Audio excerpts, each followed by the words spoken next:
Vago. Definición de vago. Es aquella persona que tiene poca disposición para hacer algo que requiere esfuerzo. No, de este vago no les voy a hablar. Yo les voy a hablar acerca del nervio vago. Si tú quieres conocer más acerca de este nervio, no te despegues del video y acompáñame.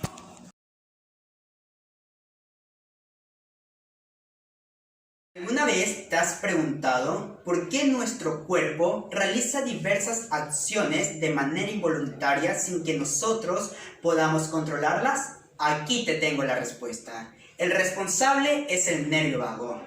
Recibe este nombre tan curioso porque es el encargado de las funciones y los actos involuntarios del cuerpo, como la respiración, la circulación sanguínea, los latidos del corazón. Muchas veces habrás oído sobre este nervio, pero no conoces la importancia de este en nuestro organismo. Es por eso que este video está destinado para ti, para que puedas comprender y yo enseñarte de una manera didáctica. Comencemos. El nervio vago forma parte de los llamados pares craneales, siendo el 10º par craneal y uno de los más largos, que comienza en la parte superior, que es el cerebro, hacia los órganos vitales como el corazón, los pulmones, el hígado, el esófago, el estómago. Además de eso, brinda fibras sensitivas para la laringe, la faringe y el oído. Y también nos brinda fibras parasimpáticas. Con esto quiero decir que el nervio vago es fundamental para el funcionamiento de nuestro organismo.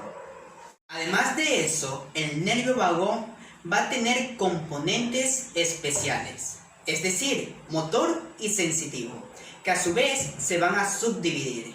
El componente sensitivo tenemos el sensitivo general aferente y sensitivo visceral aferente, diciendo que toda información aferente es sensitiva.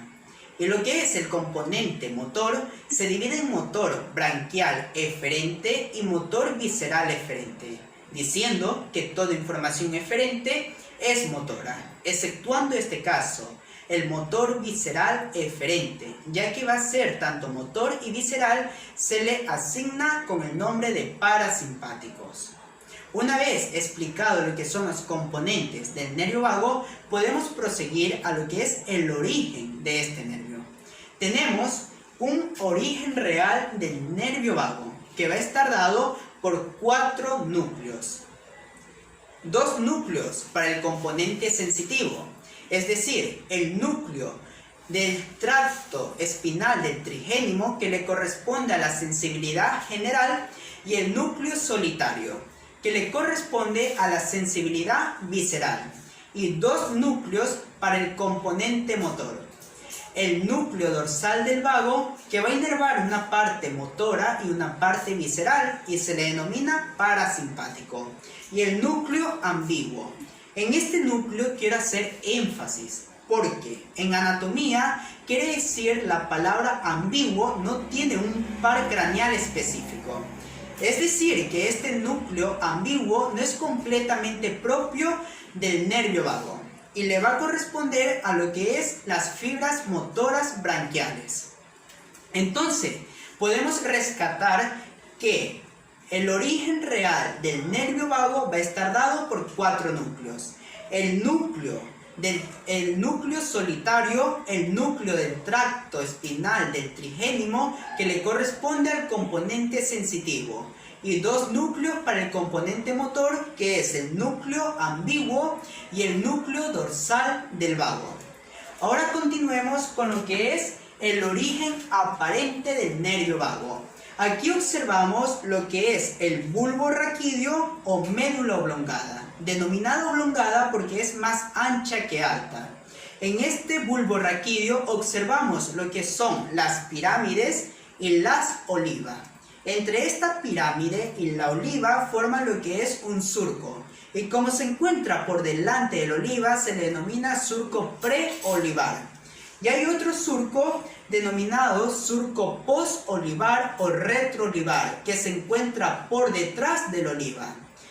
Queremos decir que nuestro nervio vago se va a originar del surco retroolivar, junto con el nervio glosofaríngeo que se encuentra en su parte superior y el nervio accesorio que se encuentra en su parte inferior. Pero lo que nos interesa es sobre nuestro nervio vago. Entonces rescatamos que el origen aparente del nervio vago va a estar dado por el surco retroolivar o postolivar. Una vez que este nervio emerge de lo que es el surco retroolivar o postolivar, se va a dirigir a su origen óseo, es decir, a lo que es el agujero yugular o también denominado agujero rasgado posterior, donde va a dar dos engrosamientos, que es el ganglio superior del nervio vago y el ganglio inferior del nervio vago, que estos poseen fibras sensitivas y se van a dirigir a los componentes sensitivos ya mencionados.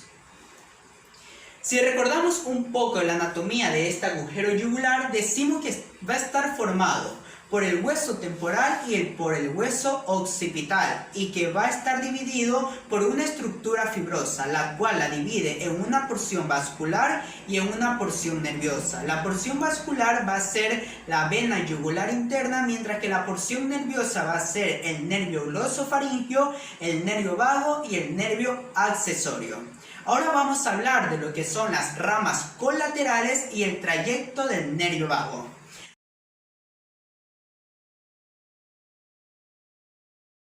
Antes de emerger por el foramen yugular, este va a dar sus ramas. Tenemos un ramo meningio. Como observamos, este se desprende del ganglio superior del nervio vago, va a regresar a la cavidad craneal, donde se distribuye por la dura madre y da información a la fosa craneal posterior. Nuestro siguiente ramo es el ramo auricular. Como observamos, también se desprende del ganglio superior del nervio vago, cruza la cara anterolateral de la fosa yugular, penetra por el conductillo mastoideo, se dirige al conducto facial para conectarse con el nervio facial. Nuestro siguiente ramo son los ramos faríngeos. Ya no se desprende del ganglio superior del nervio vago, sino del ganglio inferior del nervio vago para dirigirse a la pared lateral de la faringe. Contribuye a formar el plexo faríngeo, junto con las ramas faríngeas del nervio glosofaríngeo, ramas faríngeas del nervio vago y lo que es el tronco simpático. Además, inerva lo que son los músculos y la mucosa de la faringe. Y tenemos la inervación de los músculos del velo del paladar, excepto el músculo tensor del velo del paladar. Nuestros siguientes ramos son los ramos cardíacos cervicales superiores. Continuamos con los ramos cardíacos cervicales superiores. Estos van a ser dos.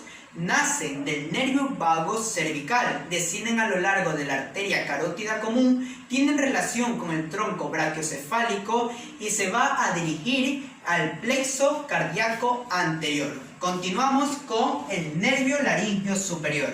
Este nervio laríngeo superior nace del extremo inferior del ganglio inferior del nervio vago. Se va a dirigir inferior, medial y anterior a la pared faríngea.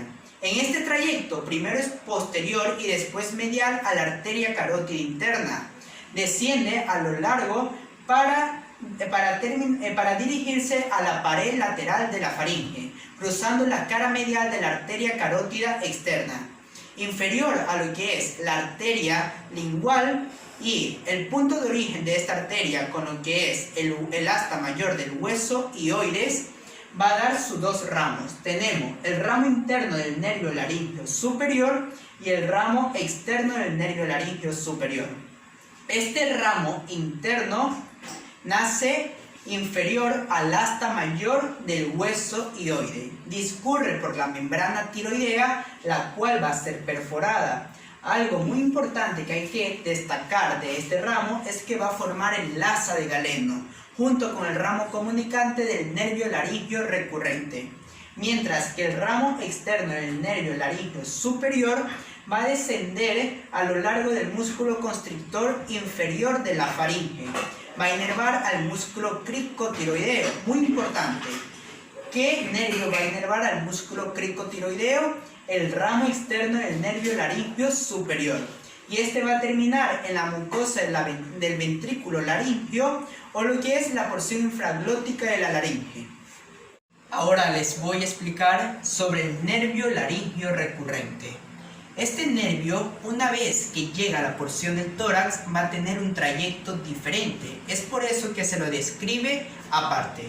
Tenemos al nervio laríngeo recurrente derecho y al nervio laríngeo recurrente izquierdo. Este nervio laríngeo recurrente derecho nace del nervio vago, anterior, luego inferior y posterior a la arteria subclavia. Asciende entre el surco que se forma entre la tráquea y el esófago, denominado surco traqueoesofágico, y asciende a la parte superior de la laringe. Ahora tenemos al nervio laríngeo recurrente izquierdo. Este nace de lo que es el nervio vago izquierdo, va a estar en relación con el arco de la aorta, asciende a la parte superior de la laringe y va a estar aplicado contra la cara anterolateral del esófago.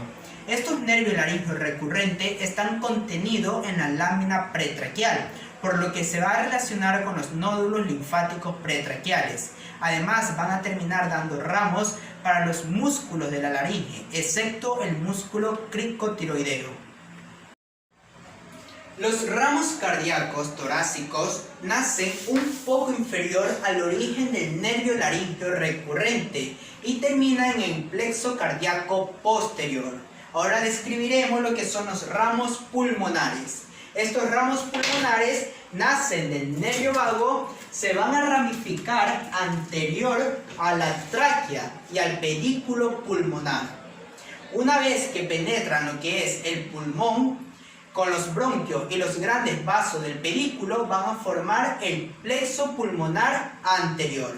Tenemos los ramos esofágicos. Según Rouvier, nos indica que nacen en la parte superior de lo que es el tronco principal de los nervios vagos y en la parte inferior del plexo esofágico. En el caso de la esofágica, observamos que este va a continuarse con el tubo digestivo en forma de cruz y atraviesa el hiato esofágico, donde el nervio vago izquierdo termina en la cara anterior del estómago, mientras que el nervio vago derecho termina en la cara posterior del estómago. Pero ahí no termina el recorrido del nervio vago.